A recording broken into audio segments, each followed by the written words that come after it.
आनंदपुर उद्यान विभाग कार्यालय आगे चाषी धारणा उद्यान विभाग अधीन में अनेक चाषी निज जमी में थाईलैंड बेरी चाष करते विभाग से चारा सह तार बाड़ और मनरेगा योजन पारिश्रमिक देवार प्रतिश्रुति भी देता है 3 मास पर चाषी कौन सुविधा पाई पार ना एवं लगा चारा को किभली बंचाई बड़ करेंगे से चिंतार उद्यान विभाग सम्मुखें धारणा देते चाषी अन्यपटे बोरवेल और तारबाड़ जिला खनिज पांठि अर्थ बहन करने को चूड़ांत हो सारी जिला स्तर में यार कार्यकारिता मंथर गति चली तेणु चाषी पाइबाकु सुविधा वंचित होता नहीं उद्यान विभाग अधिकारी प्रकाश करिसेंती।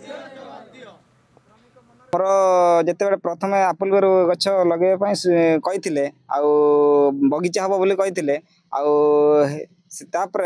जिते फिरली आरंभ कले गात घोड़ा आरंभ कर सबू से आज पर्यंत से कही प्रथम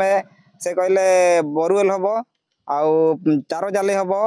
आउ मनरेगा पैसा आसो किंतु एपर्यंत आज मनरेगा पैसा आसुनी कि बोरवेल हैनी आउ तार जाले हैनी किंतु गछ लगेबा आरंभ हो जाए कि सरी जाइए किंतु से गछ आउ बंचिबो कि मरिबो आउ से आशा किछि नै। ए जो प्रकल्पटी निया हमर एनआरजीएस और डीएमएफ रो कन्वर्जेंस मोड रे निया तो हमर एनआरजीएस रे हमर मस्टल बाहर के हम लेबर पेमेंट करि परिबो आ जोटा हमर आपण आंदोलन करिसंती जे तारवाड़ पानी सेटा हमर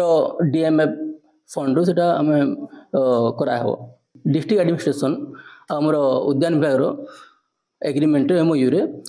सेटा एस्टिमेटा होटा सेठू आमर आमको निर्देश आसिले आमको आम तारवाड़ पानी दे पारियो।